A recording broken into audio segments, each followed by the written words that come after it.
This is Miss Archduchess, a black woman who's proud to be black.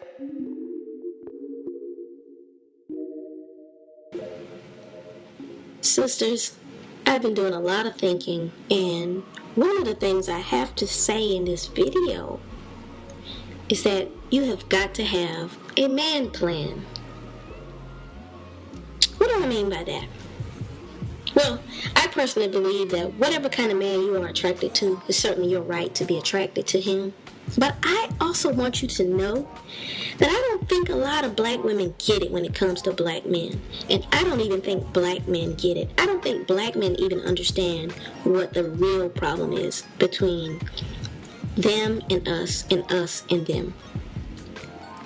Because we all think that we have preferences, and we think that those preferences are developed out of our own.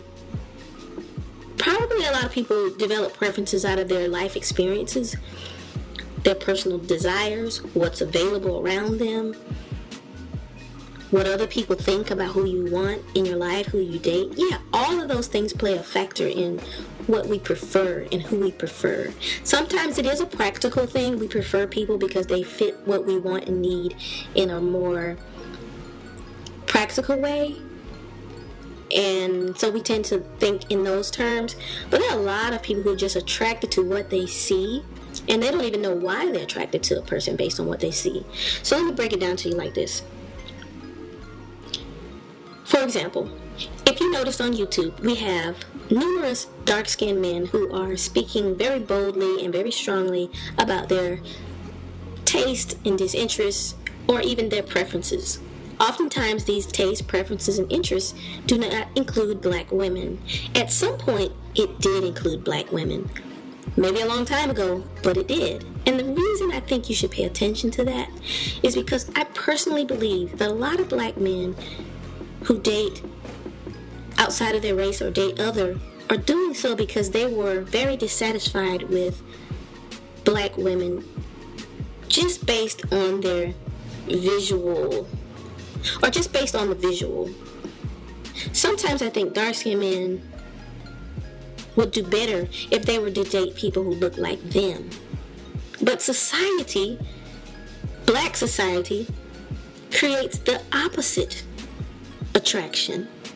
In other words, everything we see on TV and everything we see in the movies, everything that's promoted, it's light-skinned women and it's dark-skinned men. And my thing is this: I don't think dark-skinned men understand how vital it is to their self-esteem, their self-worth, and their self-hatred that they be with someone who looks like them. Now, I'm not saying that light-skinned women shouldn't go after dark-skinned men. No. But I am saying that I think bright-skinned, brown-skinned, medium-skin tone women should become aware that what if this man is undeveloped and you cannot give him what he needs in the long run to help repair his damaged psyche, which is ultimately an appreciation for him as a black man. And because I mean color included in that, that's why I say, to make it more specific, if a brown-skinned woman or a caramel woman or a peanut butter colored woman or a butterscotch woman or a vanilla shade or whatever woman was dating a dark-skinned, deep dark chocolate black man, how does she know that he is getting what he needs in terms of true appreciation of himself? Black men tend to say that they don't have low self-esteem. They say, well, all these women want us and all of this. But if your self-esteem is based on only who want you, then you don't have a good self-esteem, because you have nothing good to say about yourself other than who wants you sexually. And I think that's where black women should be very cautious. I would be very cautious if I was not a dark-skinned woman when I was dating or looking into dating a dark-skinned black man. Because if you are not intending on helping him build himself up, his self-esteem, not so much that he's going to admit that he has a self-esteem problem, because he won't, but if you're not aware of how to do that, and if how you do it ends up only being that he is appreciated in a way that's sexual and that's visual, I think it's still going to backfire on you. And a lot of women aren't realizing that. Just imagine if every brown-skinned and dark-skinned man came to you, never told you that he had a low self-esteem or that he secretly hated himself and his skin color. Imagine if that was what you knew up front. What would you do about it?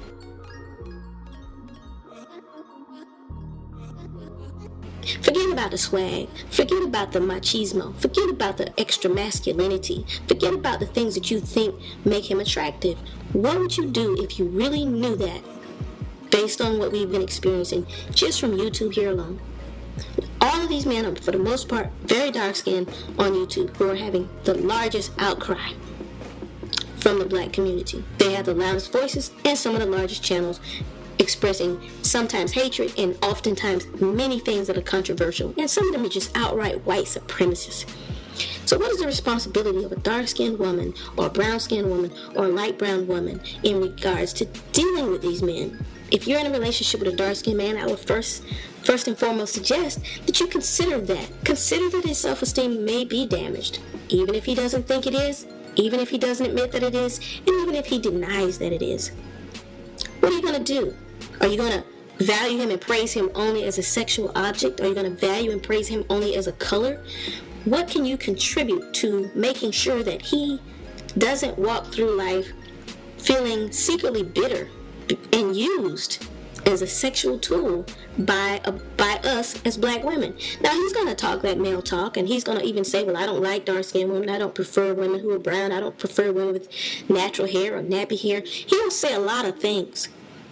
But I guarantee you, in the long run, if you watch that same man through the course of his life mature, he'll probably be someone who eventually comes to settle in to his own. That means that he'll have an appreciation of himself as a black man with little resistance to women who look like him. I have seen this happen over and over and over again, and it just amazes me that other sisters aren't realizing this.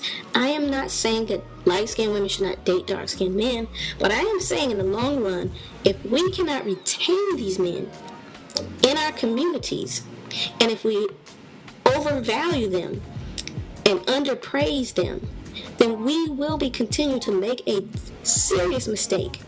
I think black women should show a lot of discipline when it comes to handling a lot of the mindsets that black men have. I think black women should have a lot of discipline when it comes to handling black men sexually. I really don't think any man will admit to having a color issue with himself. He would rather focus on what he likes than to admit what he doesn't like about himself. I think if you are still into black men, you have to ask yourself, would you be better off with a man who is your own color? No matter what the dark-skinned man says, it's not about rejecting them and avoiding them and treating them. It's not about rejecting dark-skinned men, but it's about being practical in the ways and in the things of love. The long-term effect is that women grab these men up, don't know what to do with them other than to have sex with them and to hope that he is the man that we hope that they are. We don't know what to do with a lot of black men in America. And if you have a son who is dark skinned or brown skinned, you need to understand what needs to happen here. You need to teach him strategies on how to deal with, on loving himself and loving women who look like himself. And if you're light skinned and he's dark skinned, you need to do it even more. But if you're dark skinned, you should definitely speak up and address these topics with your son. Address the issue of color. Talk about how important it is to love women who look like him. How excited he should be when he sees women who look like him. Because this is America and it's very isolating. You know, it's very few of us here. And there's even more isolation when you're the only person in the room who looks like you. And we need to teach how to value our dark-skinned women. But we first need to recognize we need to teach these things actively. Talk about it. How do you teach it? You talk about it. What do you say? You say, well, this has been an unconscious issue that many men seem to struggle with, and I don't know if they're aware of it. But I want you to be aware of how being dark-skinned affects black men and how that turns out to to affect black women. And it's very important to me that you're not allowing anyone to overpraise you or to undervalue you. And to teach balance when it comes to being black. And when I'm talking about black, I'm talking about whatever shade. So I think a lot of women get duped in the long run because they don't understand what's going on in the inner workings of a man's mind, specifically some of these darker skinned black men. And I think having a real strong sense of pride in Africa would help, first of all. And in blackness. And again, you could have the strongest appreciation in your blackness and in your heritage and in your lineage. But I think literally the problem sometimes comes in when these men are not looking at a spitting image of themselves. I don't know if you can do anything to change that. I don't even know if these men will even accept that. But I do know, based on the observations that I've made, that it seems like that is one of the problems. You know, we're all mixed up in terms of all of these different shades and colors. But what a sense of pride it would give us if we were able to see more of us. Not just that we should all be the same color, but just see more of us. More of us in our natural state. I'm talking about our hair, in our natural state in terms of appreciation of all of our colors.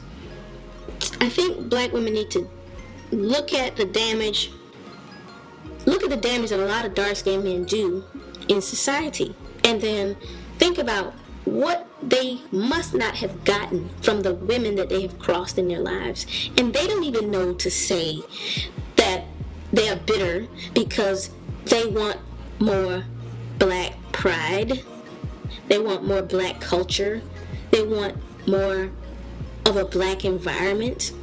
Because now they're saying the exact opposite. That's how messed up things have gotten. So we really need to work through these issues as far as literally color issues.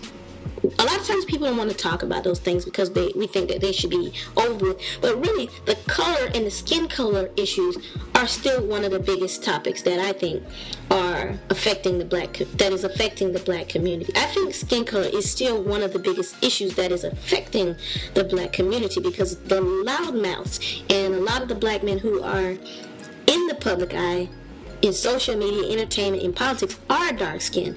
And if they have a warped view of themselves and a warped view of the world, and they only have light-skinned, brown-skinned, and white women who are coming after them, they're going to have a warped view that's not going to be good for the rest of the world. I'm pretty convinced that I'm right about this. I am very convinced, as a matter of fact, that I'm right about this. The backlash is not worth it. That's why I said, consider if you even want to step in that zone with a lot of these brothers.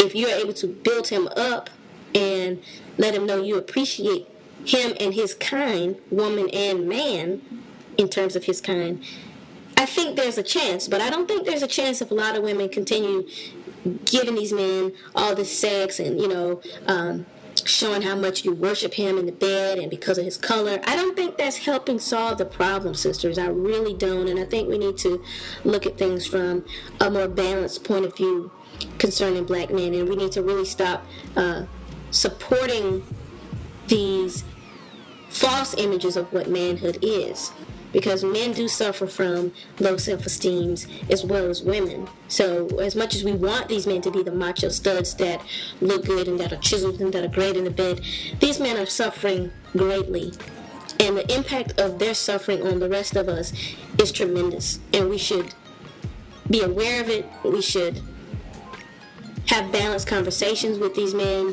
not over appreciating them and not under appreciating them, but really having conversations as human beings, looking for a human connection,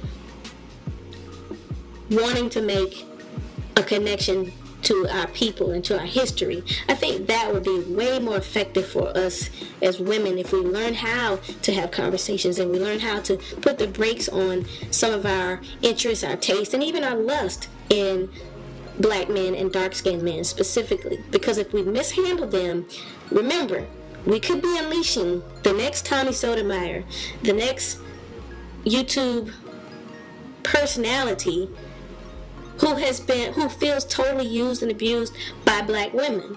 Now, I'm not saying these men don't use and abuse black women or anyone. I'm just saying that I think if we consider what part we're playing in it, and if we don't consider who we are dealing with, then the problem continues. These men long for a mirror image of themselves in a woman, and I don't think they're aware of this. I really don't. Some are, and some are not. But I know a lot of black women are not aware of this. That's all I had to say about that. I'm out.